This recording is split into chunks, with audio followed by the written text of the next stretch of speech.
uniqueness of their defense? Do they like to blitz a lot or intense sacks? Yeah, actually it was kind of funny. Going into the game, they were either second from last or last in the league in sacks. They still are lower, but they did have 10 against Pitt. Irvin, number 11, is one of the best pass rushers in the league. I think he's all-conference last year and only played in third down, so he's a guy you have to know where he's at. But they, in their 3-3 stack package, they bring a lot of different looks on third down where they can cross and do some stuff to you that cause some headaches, and so you have to make sure you can hat those guys up. How much will the 3-3 defense, present for you guys? Everybody's playing a form of it now. Now, some people play just only third down versus, all down. So it used to be when this thing became kind of vogue 5, 7, 8, 10 years ago, it was really unique. You took all week to figure it out. But you see enough of it nowadays that your kids are a little bit more familiar with it. It's still a challenge because they do a good job with it, but it's not totally foreign to what you've seen during the course of the year. I don't know, BJ, still a little bit of a question mark. So if you could talk about what you saw from Bobby in the last game, maybe what you talked to him about, what he needs to improve on. I thought there were some positive things with the way he ran the team. No mechanical problems for the first start. I thought in the first half did a nice job of avoiding some, leakage and making some plays, eyes upfield. Probably the biggest frustration, area of improvement you'd say with him was we had some vertical throws that we thought we could give our receivers a chance, 2 or 3 of those, to just give a guy a chance to make a play. I thought we had those to have maybe some more big plays in the game. And just in third down, just making the tough throw. That's the toughest thing as a quarterback is third down. But those were probably the 2 biggest areas that we need to make sure he grows in, in this week of preparation.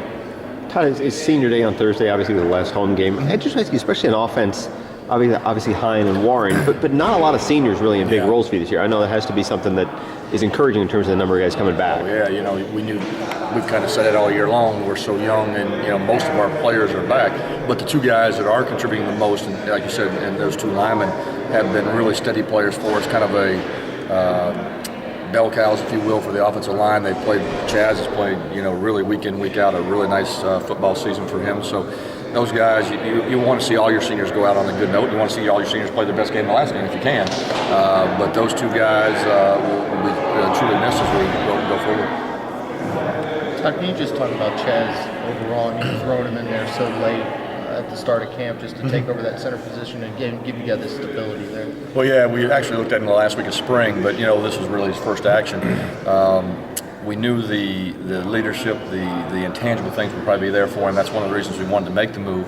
But just the lateral movement and things like that, and able to work inside with the snapping, really not a surprise, but it was a great addition to our offense. Talking to the guys that have been here before us, and last year with my experience with him, really played the best football of his career here, and it was good to see. Sometimes you make those moves and they don't pan out quite as positive, but it was a win-win for us and it was a win-win for him, so that's a great move. Todd, we didn't get to ask you about it Friday, but you guys were able to kind of go to Wildcat for the first time and executed to some success there down near the goal line. Just ask you about that package and how it worked and whether what you saw makes you more likely to try it again. We practiced earlier in the year. Obviously, BJ had that role within the offense at some point, some point in every game. But we'll continue to work it, and it's something that is a nice little wrinkle for us. And you'd like to maybe have that a couple more snaps. Just how the flow of the game is, and certain areas of the field, you'd certainly like to use it because it gives the defense more to think about. Do you call it, was it Wildcat? Is what you call it? Or? No, we don't call it. We just call our personnel grouping. We use different terms to keep the quarterback on, jet, mix, things like that, because we can do it with the quarterback on the field like we did a week ago, or take him completely off, so we have a couple different terms for it. Yep.